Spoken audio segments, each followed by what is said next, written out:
I'm talking about this issue as an African first, and I'm putting myself as an African first.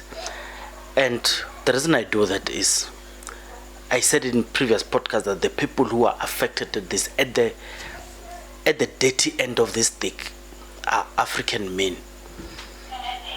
Obviously from biggest is Mozambique and Zimbabwe, Lesotho, and a few from Malawi. But it's African men who continue to be receiving the brunt of all these hardships, controlled by other men.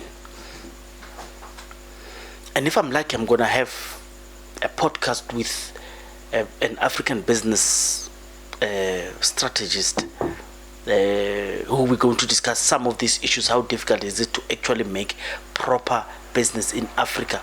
And there are systems that are designed to make it difficult for an African to conduct formal business. And the only way an African can do business is an informal and black market way. So all of which makes you illegal. So because once you are illegal, it's very difficult to even complain when someone does something bad against you. And as an African, you find yourself negotiating things that you are not even supposed to negotiate, because the formal way, I mean, I'm a victim myself of, and I'm not crying foul, I'm a victim myself of trying to do business, trying to formalize business in a way that the system doesn't want, because the business wants it to be black market. But anyway, sorry for digressing. I had of a price tag of 5 million. I don't know if it's the whole consultation, is the building of this rescue vessel, that cage that needs to be dropped down to retrieve people, at the cost of around 5 million. And people are talking about how difficult it is to come to that price, because Mkwanas would have said let them die and stuff. And the reason I'm saying I'm conflicted is because I'm an African man, and I know we think of these people as savages who live down there, but do you know these people are working for rich black families and rich white families who are sitting with us when we criticize these people, but they are not telling us. And that's the saddest thing. That is the saddest thing, because now we must think of these people. And of course I'm tempted to. Any criminal, especially if the crime does not hit you personally, and it's that kind of crime that it does not hit you directly. It's not like someone who breaks into your house and steals your TV, and if they are lucky, they can steal much more. And if you are unlucky, you could even lose blood, and that's direct crime. And we have got different way of sympathizing with that person than the one who steals taxes. Because those people are virtually stealing taxes. If that crime was not hidden, it would eventually come in as taxes, and there's someone who's going to steal more taxes after that tax is declared, and you're going to love that person more than these ones who are actually victims because they received the dirty end of the stick. But like I say, I'm very conflicted when it comes to this. But these people who are criminals, by the way, and I don't want to condone it, they are criminals, are fed. People are going to court too. People are asking questions on social media. So then what happens to these guys? And in the other podcast I spoke about the few things, and let's speak about them if they are, remember. The reason these guys don't want to come out, number one, is they are hiding a lot of stash. That's number one. I mean, these are conspiracy theories related to why these guys are not coming out. Number two is, of course, I mean, the normal fear of being arrested. And others will say, but that normal fear of being arrested versus people wanting to, because there are guys who were taken out, they were happy, and people will say, I've never seen anyone being happy to get into a police van. But those guys were happier because at least they would keep their life. And the other one is, they're saying you can't be happy than be arrested. It means these guys know something. The other one is they are having stash on themselves that is so life-changing, that they know all the operations, that lifetime of work will go down the drain, and their bosses wants that stash. And if that operation comes and the cops and the authorities don't manage to take people away, it means these guys are not going to receive anything, and the instructions from their bosses is they don't, all of which are conspiracy theories. Number two is the cops, if they are not working, whether working with or not working with, they may underdeclare the stash they have.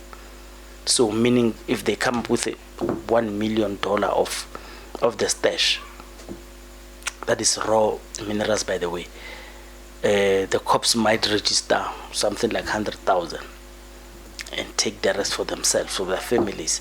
So this time delay, just to make sure that the ones in authorities also manage who's going to do this, all of which are conspiracy theories. And you don't blame people who are coming with conspiracy theories, because in the absence of factual information that is laid bare, people will speculate, and this is part of them.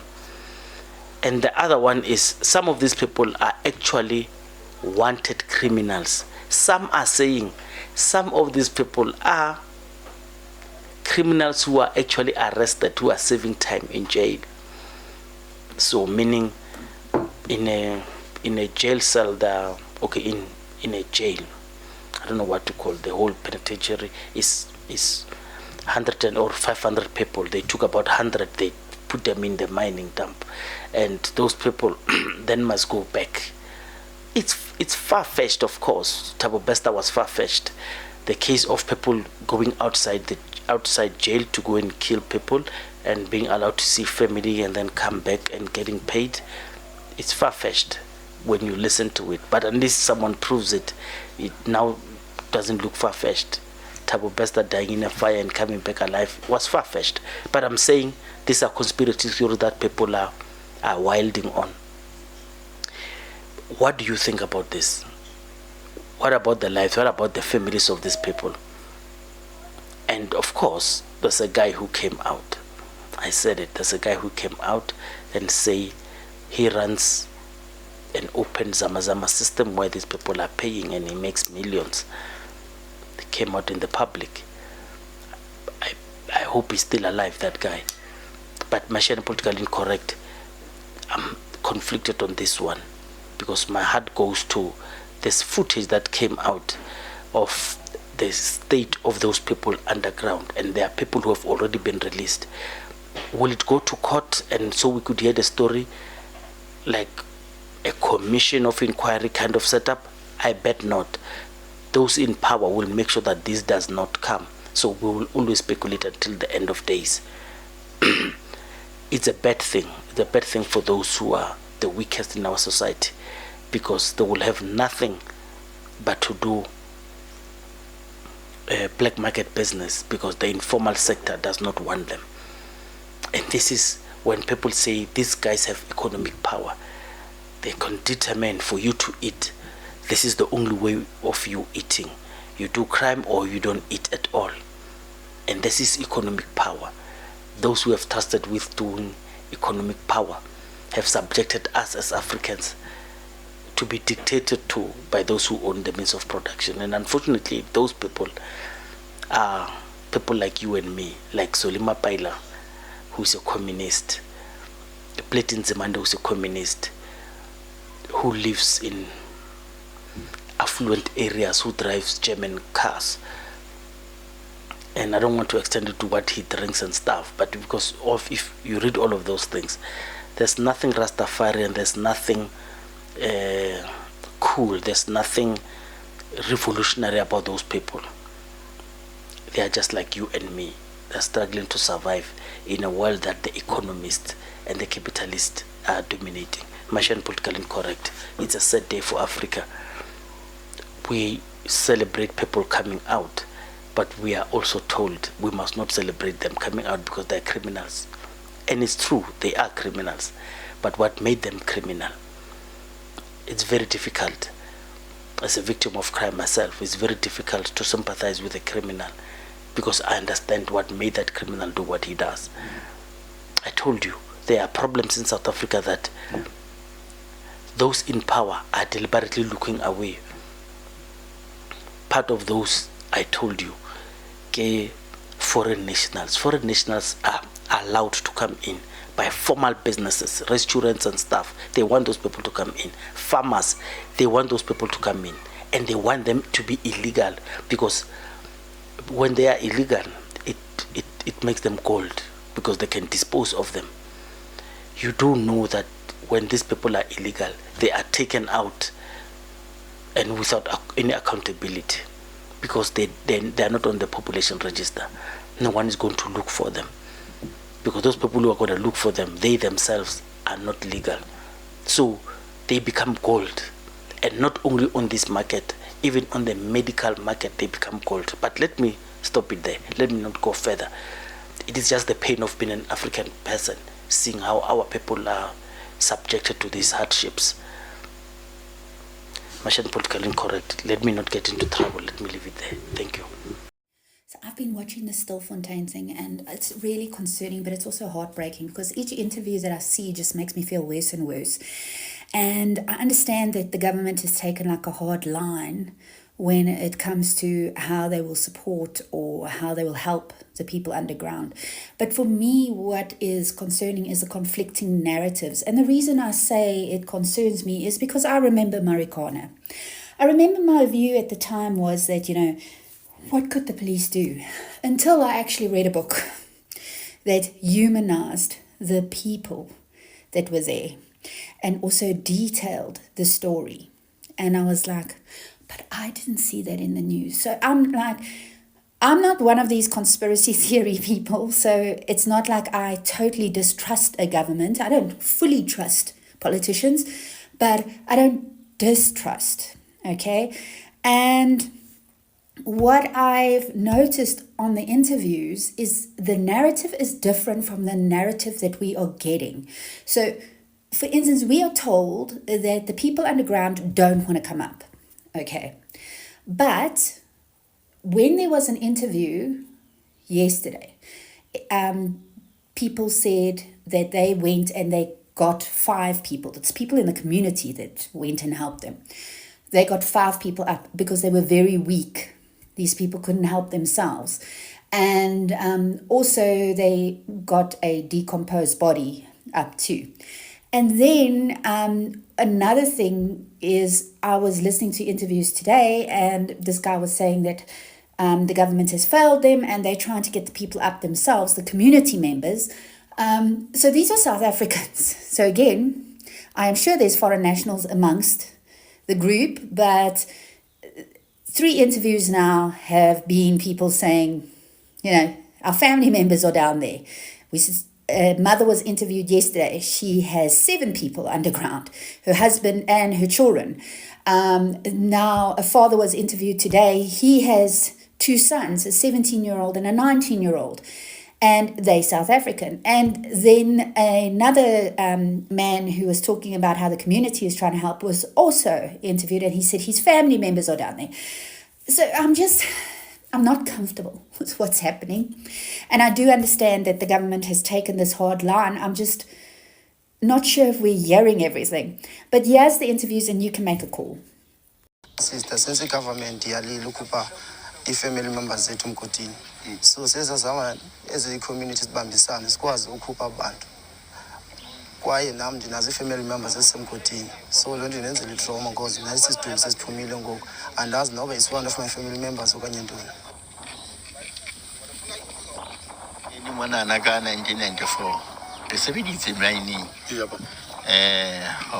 petella hore mosebetsi wa fela bitsong la hore di-mine di a kwalwa, so go tloa moo tlala ke ha e kena e kokota mo ntlong mana hore no mane mo ska ganye monana ha ona nix ha ona mongate ka lo batla go sebetsa ha ba gotla something re fumana dijo mo ntlong ra gora ra robala and then ra thaba le rona bana ba gona go supportiwa jwale ha o re bona re tweto ya re dijo nana go bane bana ba sho mo mafatse manana ba kwaletswe ha ona mo ba tswang teng. So bitso na ba tswe ba phela e seng ba tswe le ditupo. Okay, ra utlwa go thona le ba bang ba shwileng le ha ba. I'm making this video because we have to start telling the truth about what's happening in Stilfontein. It's up to us to start telling the truth because the media is not always telling the truth, and the police are definitely not telling the truth. So I've been on site several times. I've been working with other activists who are also going on site, and us as activists and volunteers, we've been engaging with Makua, Mining Affected Communities United in Action. Makua is the most key organization on the ground in Stilfontein. If you want to know what's really going on, Makua is your best source of information. What's happening at Stilfontein is a crime against humanity. It is the deliberate starvation and mass murder of hundreds, if not thousands, of people at Shaft 11. The police are repeatedly saying that miners can leave. That is not true. They're making it sound as if the miners don't want to leave, don't want to be rescued, don't want to exit the shaft. That is not true. It's not true. Shaft 11 is 2 kilometers down vertically. It's a vertical shaft, cylindrical shape, with a smooth concrete wall.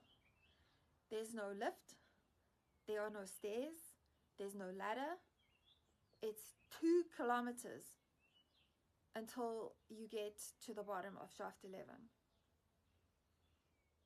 The miners are trapped at 1.6 kilometers and 1.7 kilometers to the best of our knowledge.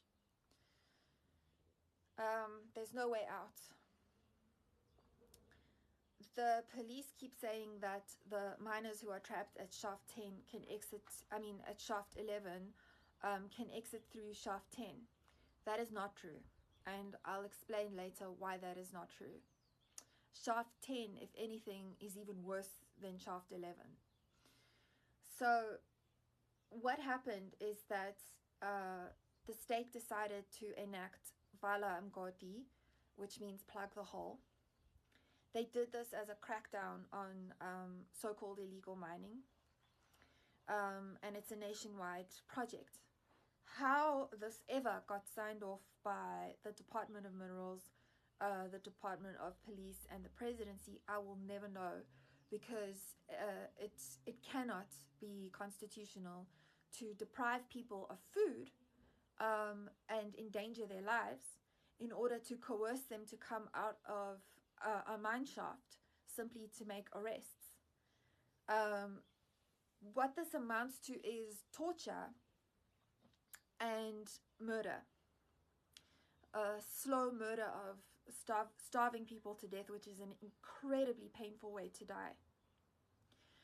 They have denied life-saving medicines, ARVs, blood pressure medication, and they have left these miners in a situation where I would be very surprised if they're not dying of cholera, because there's absolutely no sanitation products. There are no batteries for the headlights, so people are just stuck in the dark. So we have to talk about how deep 2 kilometers is, or 1.6 kilometers, which is where the miners are.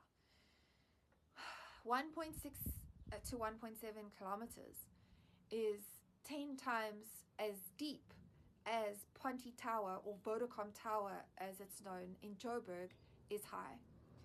So we all know Vodacom Tower. It's, I don't know what, more than 100 stories high. People have been known to jump out of Ponte Tower to their death. Shaft 11, where the people are located, is 10 times deeper underground than Vodacom Tower is high. if you were to walk 1.6 or 1.7 kilometers from your house, you would walk or you would drive and you would look back at your house and you wouldn't be able to see it. That means that when the miners, if they were to look up, they wouldn't even be able to see the sky as a speck. That's how deep underground they are. There's no light there. The police have denied batteries for the headlamps. That means that the people down there are in total darkness. They're in total darkness. That's a form of torture.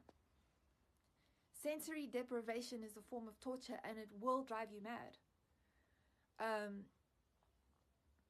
So let's talk about why the miners cannot exit at shaft 10 and why they cannot exit at Margaret Shaft. Margaret Shaft belongs to another mine. It's not connected to shaft 11 in any way. It's not connected. There is no route from shaft 11 to shaft Margaret underground. When the police say this, they are contradicting what's in the court papers and what we know. Let's talk about shaft 10. The miners can't exit at shaft 10. Shaft 11 and 10 are connected through a maze, a labyrinth of underground tunnels that you can easily get lost in. In order to get from shaft 11 to shaft 10, you would have to crawl, climb, walk, wade through water for at least 3 days. It's incredibly dangerous. There are rock falls. You can get lost and never find your way back. It takes 3 days of crawling, climbing, wading to get from shaft 11 to shaft 10. But that's not even the worst of it. When you get to shaft 10, you are 1.4 kilometers underground. And the way that miners have been getting from where they are to the surface is by climbing an old guardrail. So there was a lift there before. That lift is gone. It's just the guardrail left. And there's nothing to grip onto that guardrail with. It's just a vertical metal structure. And they have to climb 1.4 kilometers vertically with nothing to grip onto. And there's water spraying into the shaft. There's methane gases floating around, which will make you dizzy.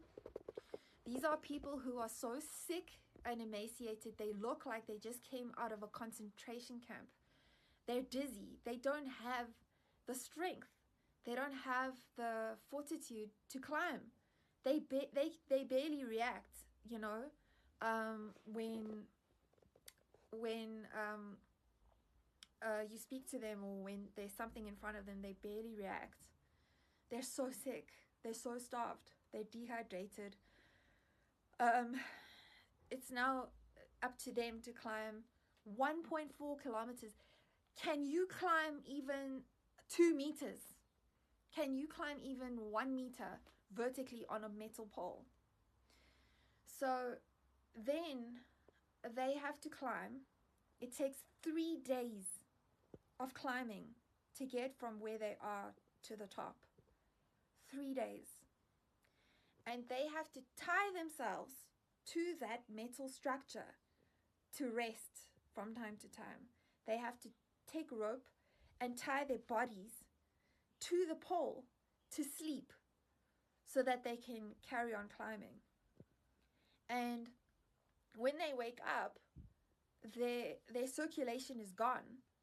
They have to wait 2 hours for their circulation to come back so that they can keep climbing because they've tied themselves so tightly with a rope. And what's happened at shaft 10 is that people will fall and they'll fall on top of everyone else beneath them and everyone will fall to their death 50, 100 people at a time will fall to their death. That's shaft 10. That's where the police say the miners are free to leave from.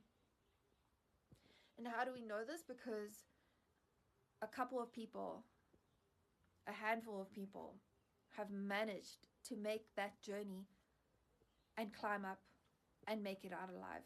And one of them was 14, and he was interviewed at the police station.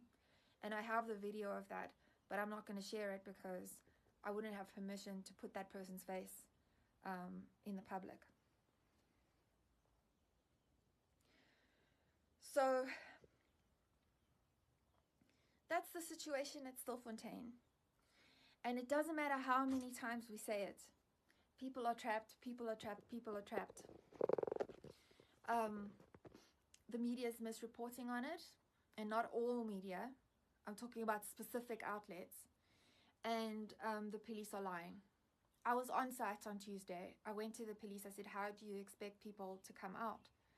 And they said, they must come through shaft 10. And I said, you know they can't do that. And they argued with me, and they spoke over me, and they said, yes, they can. It's not true. So the police are lying through their teeth about this. The state signed off on this. This is collective punishment. This is mass murder. This is torture. This goes against international law. And we're all just allowing it to happen. This is, at minimum, 10 times worse than Marikana ever was. Marikana is the single most shameful stain on our democracy's history. And this is 10 times worse, at minimum, than that was. Let's talk about the rescue operation. There is no rescue operation as we speak. The only rescue that's happening is happening by community members. So the community is pulling people out one by one. These are people who have taken a nylon rope, a 2 kilometer or 1.6 kilometer long nylon rope. And they have a rudimentary pulley system that they use to pull people up. And they can pull 2, at most 3 people up a day. I've watched them do it. It takes hours to rescue one person. The rope itself is so heavy, let alone having a person on the end of it. And the people who are doing this work have to do it in a team of about 30 people who pull and pull and pull, and they stand close to the edge of that hole, and they have no safety harness. These are community members who are trying to save their brothers who are down there, their children who are down there. These are brave community members. And they're doing it out of the goodness of their hearts. They're doing it because those are their friends. Those are their kin that are down there. The community's praying every night for the safe return of these people. There's an atmosphere of fear and intimidation in the town because the police have intimidated people, intimidated survivors. So at this rate, with at least 800 people underground, how long do you think it would take to rescue everyone? If 2 people can get rescued a day, if we worked for 400 days, a year, more than a year, we'd be able to pull everyone out.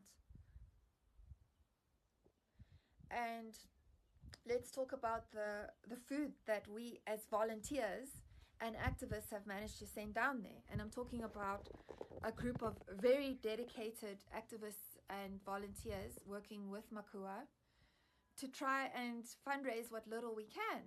And what we've managed to fundraise has been enough to buy like a few loads of EPUB, Morvite, and basic foodstuffs. And that has been lowered down by that same volunteer group. And we received a letter from underground that said the people are eating once a day at 6 a.m. they're eating once a day. Everyone eats a tiny amount, not enough to keep them healthy, not enough to save their lives. So if you have any questions, feel free to ask me. Feel free to share this, and we need to start telling the truth about this. The state needs to get these people out. They need to get the machinery in place to pull these people out, and we have to put maximum pressure on them to do that. Only the state has the resources to do it.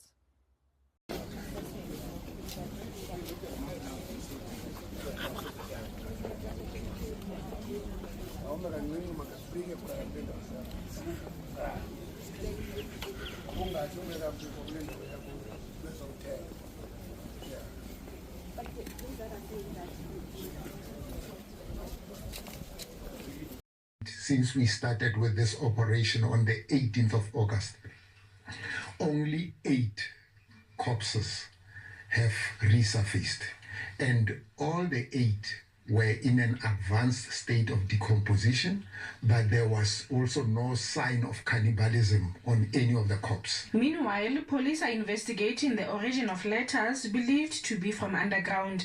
The letters list several requests allegedly made by illegal miners who are still underground. Deborah Pakedi, SABC News, Stilfontein.